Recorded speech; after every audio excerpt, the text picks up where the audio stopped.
Okay, normally I take this, whole thing, I think this is too loud.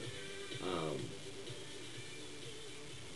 Normally I have a piece of paper with an outline of what I'm going to say, and I think that usually works out best because I have a tendency to, go all over the place with what I want to say. I guess I'm blogging because I'm kind of in a cloud.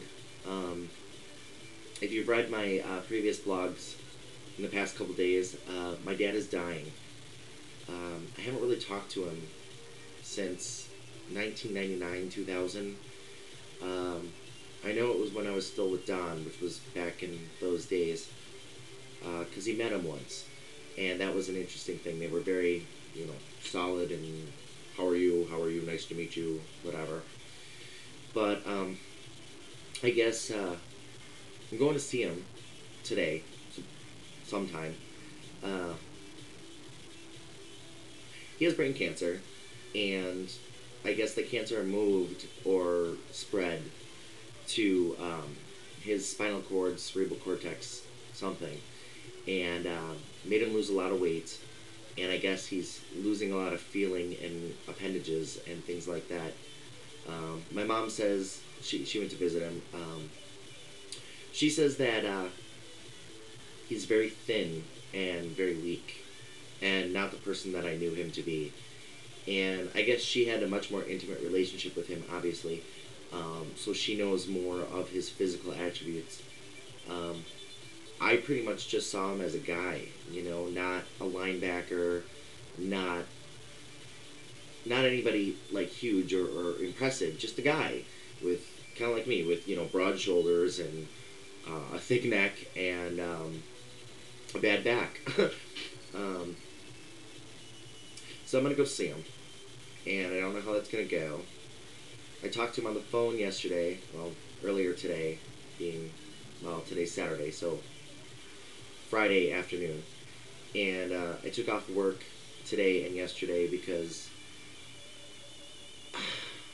I really don't know what to do with myself. I can't really focus, and that's usually a problem for me, especially considering my job requires a lot of attention. Not all the time, but when it counts. Uh, Outside of that, I've been trying to keep myself occupied. My friend BJ and Bill and Dale and everybody's been trying to keep me company and things like that. Nobody really knows what to say, and I really don't expect anybody to say anything because I wouldn't know what to say myself, and there's really nothing to say. It's like your favorite character on a TV show from your teenage years and finding out that they're dying. You feel empathy and you feel, oh, that's too bad, but you really don't know the person other than what you've been told or what you've seen, so it doesn't really make sense, and that's kind of how I feel. My dad hasn't been a part of my life forever. Um, he went to prison when I was 6. I didn't see him until, well, I didn't see him until maybe 5 years later. I moved to Washington State. He got out of jail. He stayed in Wisconsin. I moved back, and the first time I was supposed to see him, he canceled. And then I didn't see him again for a little while. When I was 16, I moved in with my sister for a while.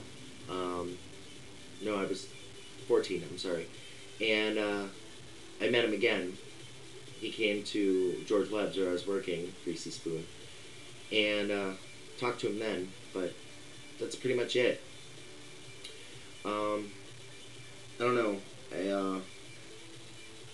I cried on Thursday night with Bill, and he ended up sleeping over, although it was more like falling asleep on the floor.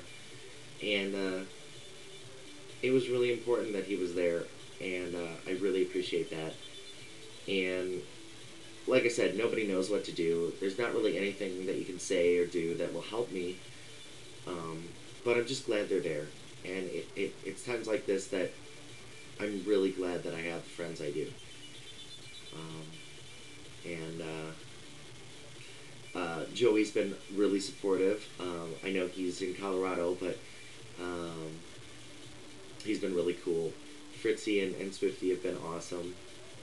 Um, Everybody's just been really cool. So I guess I'll talk to you when I figure out what's going on, and probably over the weekend.